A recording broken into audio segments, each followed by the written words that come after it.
अस्सलाम क्लास 9। उम्मीद करती हूँ आप सब खैरियत से होंगे। हम एक्सरसाइज 1.1 सॉल्व कर रहे थे। क्वेश्चन नंबर 1 और 2 हमने कम्प्लीटली सॉल्व कर लिया था।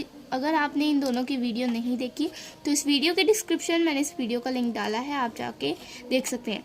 क्वेश्चन नंबर 3 आज हम सॉल्व करेंगे, जो कि है find the values of A B C and D which satisfy the matrix equation. एक इक्वेशन उन्होंने दिया है, इक्वेशन उस स्टेटमेंट, उस अलजेब्रिक एक्सप्रेशन को कहते हैं जिसके बीच में इक्वालिटी का साइन हो। तो ये इक्वेशन उन्होंने हमें दी हुई है, उन्होंने क्या है सेटिस्फाई करें, यानी प्रूफ एक तरह से हमने करना है या फाइंड करना है कि अगर हम ए बी सी की वैल्यू लगा देंगे तो ये इक्वल हो जाएंगे। तो हम इसको सॉल्व करते हैं। क्वेश्चन मैंने शीट पर लिख लिया है। क्वेश्चन हमारे पास कुछ गिवन चीज़ें हैं और कुछ हमने फाइंड करनी है। गिवन हमारे पास दो मैट्रिसेस हैं, a plus C, a plus 2b, c minus 1 4d minus 6, 0 minus 7 3 2d। अब इसका इक्वल का मतलब है कि इनकी कोरस्पॉन्डिंग साइड्स इक्वल है। कोरस्पॉन्डिंग का मतलब होता है कि जैसे यहाँ a प्लस सी है तो इसका कोरस्पॉन्डेंस बन रहा है 0, a प्लस 2b का कोरस्पॉन्डेंस बन रहा है -7। जो यहाँ चीज़ है, यानी यहाँ दूसरे कॉलम में चीज़ है तो दूसरे मैट्रिक्स में भी जो दूसरे कॉलम में चीज़ होगी वो उसकी कोरस्पॉन्डेंस होगी। जैसे पहले मैट्रिक्स में पहले कॉलम में c माइनस 1 है, दूसरे मैट्रिक्स में पहले कॉलम में ही 3 है, तो ये एक दूसरे के कोरस्पॉन्डेंस है। ये इसके कोरस्पॉन्डेंस है, ये इसके और ये इसके।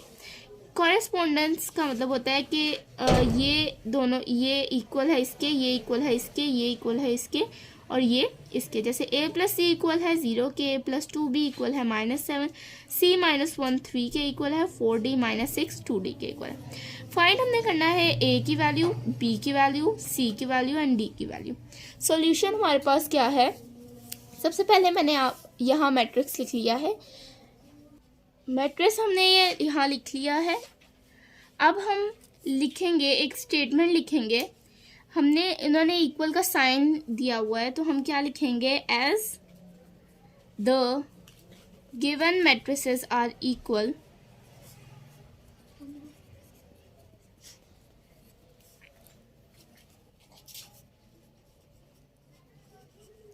हम लिखेंगे as the given matrices are equal therefore. हमें पता है कि दोनों मैट्रिसेस इक्वल है, तो इसका मतलब है कि कोरस्पॉन्डिंग साइड्स भी उनकी इक्वल है। ठीक है, इनकी कोरस्पॉन्डिंग साइड्स इक्वल है। तो हमारे पास क्या पहली कोरस्पॉन्डिंग साइड है a प्लस सी, तो हम लिखेंगे a प्लस सी किसके इक्वल है, 0 के इक्वल है। फिर दूसरी है a plus 2b, a plus 2b हमारे पास किसके इक्वल है, -7 के इक्वल है। c माइनस 1 किसके इक्वल है, इसकी कोरस्पॉन्डिंग साइड बन रही है 3, तो ये 3 के इक्वल है। 4d माइनस 6 किसके इक्वल है, 2d के। अब यहाँ पर मैंने कोरस्पॉन्डिंग साइड लिखी है कि ये इसके इक्वल है, ये इसके इक्वल है। अब हम इनको नाम दे देंगे। जैसे पहली इक्वेशन हमारी, ये इक्वेशन 1 हो जाएगी, 2 3 4। इस तरह हमारे पास 4 इक्वेशंस आ जाएंगी। ठीक है, जिसके थ्रू हम a b c d की वैल्यू फाइंड आउट कर सकते हैं। सबसे पहले हमने इन चारों में एक नंबर देखना है कि कौन सा एक ऐसी इक्वेशन है जिसको अगर हम लें तो उसका एक आंसर आ जाए बगैर कोई वैल्यू पुट किए। जैसे पहले हम लेते हैं a plus C is equal to 0। इसमें 2 वेरिएबल्स हैं तो इसका आंसर कभी भी नहीं आएगा बगैर वैल्यू पुट किए। यानी अगर हम a या c में से किसी की वैल्यू पुट करेंगे तब इसका आंसर आएगा, वरना इसका आंसर नहीं आएगा। इसी तरह यहाँ भी 2 वेरिएबल्स हैं।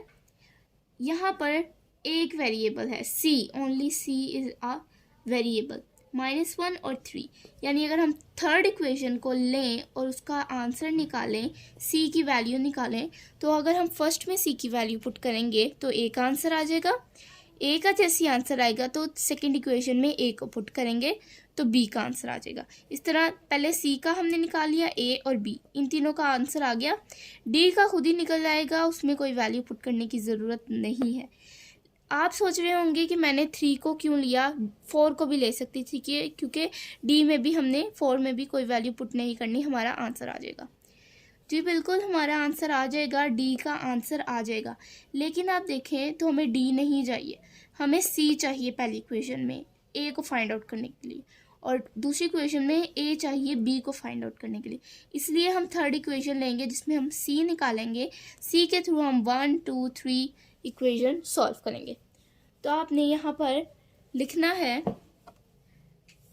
Solving equation 1, equation 3। कौन सी इक्वेशन हम कर रहे हैं, इक्वेशन नंबर 3 सॉल्व कर रहे हैं, तो आपने भी इक्वेशन नंबर 3 लिखनी है, दैट सॉल्विंग इक्वेशन नंबर 3। अब इक्वेशन 3 हमारे पास है c minus 1 is equal to 3। अब c minus 1 is equal to 3, तो पहले c इधर आ जाएगा, -1 यहाँ है, यहाँ जाके +1 हो जाएगा, +1, c का आंसर निकल आएगा 4। अब हमारे पास c का आंसर निकल आया। अब हम c के आंसर को, इस आंसर को पुट करेंगे इक्वेशन 1 में, ठीक है, इसको पुट करेंगे इक्वेशन 1, इसको इक्वेशन 1 में पुट करेंगे। इक्वेशन 1 है हमारे पास a plus C is equal to 0। तो इसको पुट करने के लिए हम एक आंसर लिखेंगे, एक स्टेटमेंट लिखेंगे, पुटिंग इन इक्वेशन 1, यानी जो हमारा आंसर आया उसको हम इक्वेशन 1 में पुट करेंगे। इक्वेशन 1 मैंने यहाँ लिख लिया है, आंसर आया था हमारा c का 4, तो a plus 4 is equal to 0, a is equal to 0, यहाँ +4 है, यहाँ जाके -4 हो जाएगा, तो 0 - 4 इज इक्वल टू -4। ए की वैल्यू हमारे पास क्या आ गई, -4। अब हमारे पास जो सेकेंड इक्वेशन थी जिसमें अगर हम ए पुट करें तो हमारे पास बी का आंसर आएगा, वो हम लिखते हैं, ठीक है। तो सेकेंड इक्वेशन हमारे पास है a plus 2b is equal to -7। तो हम लिख लेंगे a plus 2b is equal to -7। a की वैल्यू है -4 plus 2b is equal to -7। 2b यहाँ रह जाएगा, ठीक है, यहाँ सॉल्व कर लेते हैं, 2b यहाँ रह जाएगा और फिर हमारे पास इज इक्वल -7 प्लस 4 हो जाएगा। अब यहाँ पर +4 होगा तो माइनस प्लस माइनस होता है, सबसे पहले हम इसको माइनस कर लेंगे, तो 4 - 7 3, तो हम लिखेंगे पॉजिटिव -3 क्योंकि बड़ी वैल्यू वाला साइन लगेगा। अब यहाँ पर b की वैल्यू फाइंड आउट करनी है, तो b यहाँ पर रहेगा और -3 यहाँ मल्टीप्लाई हो रहा था, b यहाँ जाके डिवाइड हो जाएगा, -3/2 हमारे पास b का आंसर आ जाएगा, ठीक है।